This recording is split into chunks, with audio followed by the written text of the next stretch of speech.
Good morning, fourth graders. Hope you had a good weekend. I know I've been trying to read aloud to you from different types of books. I read some poetry, some figurative language books. I read from Bark Park on Friday, the Bark Park series, which was obviously fictional type story about the dogs. And today I'm going to read to you from a biography because I'm trying to expose you to different genres so that when life gets back to the way it was and you're able to purchase a book or borrow a book, or for now, if you have books on your shelf or you just simply can go on Epic and go through the Epic library, that you see that there's so many books out there. And I was looking through it last week and I said, wow, there's so many biographies on here that look interesting. And I love learning about people. And that's what a biography is, a book that was written by someone about someone else's life. So I figured if I take the time to read one to you and show you what's on here or what's on Epic, that maybe when you go on, you can look through and say, oh, I'd like to read about somebody. I'd like to read a biography. And just trying to prep you for the summer, that you keep your reading going and that you know there's a whole world of books out there that are different types of books, different genres, and not necessarily stick with the same type all the time. So with that, I'm going to start. Who was Helen Keller? And I can see here just by the black and white pictures that this was a woman that lived a long time ago. Okay, a life of learning. Helen Keller was a famous writer and speaker. She couldn't see or hear, but she loved learning. She learned to read, write, and talk. Early life. Helen was born on June 27th, 1880. She was born in Alabama. Her parents were Captain Arthur Keller and Kate Adams Keller. Helen was healthy when she was born. She could see and hear. In 1882, she got very sick. She was only 19 months old. Being very sick made Helen blind. It also made her deaf. She couldn't see or hear anymore. And again, if you want to click on a word, it tells you how to say it, the part of speech, and the definition. And it sounds like to me that back then, I'm curious if she was alive today, if she had gotten sick like that now, would they have been able to heal her? But because it was a long time ago, she went blind and deaf because she was sick. It didn't tell us what she had though, but let's keep reading. Life was very hard for Helen while she was growing up. She had trouble understanding the world around her. Her parents wanted to bring a teacher to their house to help Helen. In 1887, Anne Sullivan came to live with Helen and her parents.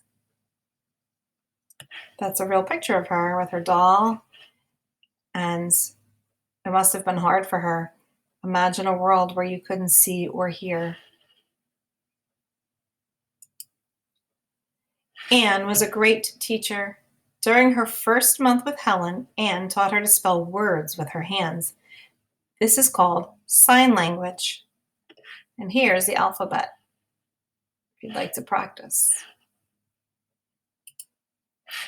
Learning new things. At first, Helen didn't know what the words meant. Then, Anne helped Helen feel things while Anne spelled the words. Helen loved learning new words. She learned 30 words during one day with Anne. Helen was a very smart girl. It's a picture as she grew up with her and her teacher. Helen learned to read even though she couldn't see the words. She read by feeling raised dots on a page. The dots spelled words. This is called Braille. Braille. Okay, sorry. Helen learned to talk too. She put her hands on her teacher's mouth. because she couldn't hear anyone speaking. She learned by feeling. In 1889, Helen moved to a city in Massachusetts called Boston. She went there to go to school. Anne went with her. Helen loved school. She went to college in 1900. She went to a special college for women. During her time in college, Helen wrote a book. She finished writing it in 1902. It's called The Story of My Life. She wrote many other books too. And when you write a book about your own life, that's called an autobiography.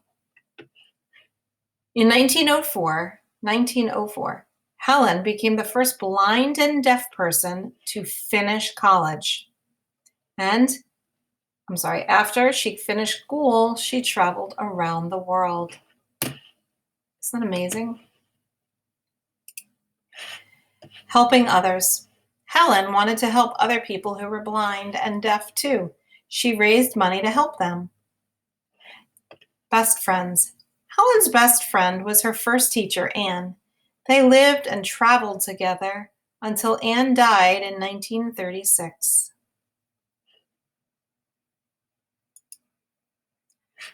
A Great Life. Helen died on June 1st, 1968.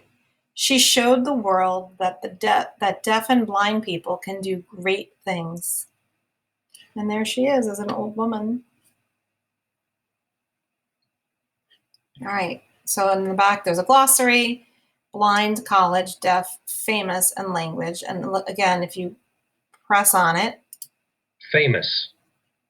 Okay, it tells you how to say it, very well known, has the definition for you. And if you go back, let's see, in the beginning, it has kind of a description of her on the back, of the book on the back. And there's no table of contents in this one. That's what I was looking for. So, and there's a couple things in here I thought were interesting. I know that the sign language alphabet was pretty neat. You can actually sit and practice, right? Here's A, B, C. It's pretty cool. Oops, let's see. Let me do it. D, right? It's neat. And then Braille, Braille, although I don't see too many signs that have quite so many words on it, I have seen on different things, on buttons underneath them, whether it's an elevator or the ATM machine, I think had it. They had Braille written underneath some of the numbers. Just thought that was interesting. And that I did not realize, in what I do know of Helen Keller, I did not realize that she was this page here, that she was the first blind and deaf person to finish college. I thought that was interesting. So I enjoy reading about people. And here's the index. So it didn't have a table of contents, but it had an index. And it has, if you want to look up, let's say I wanted to see the page with the sign language, it says, 10 and 11, and then I would just scroll back to page 10. So this allows you to toggle back and forth between pages. And I'm not sure if this is a read to me one, but look for books on your level. And if it isn't, and it's a little harder, maybe it's a read to me one, try it. What's the worst that could happen? If you find it too difficult, you can stop and look at a different book.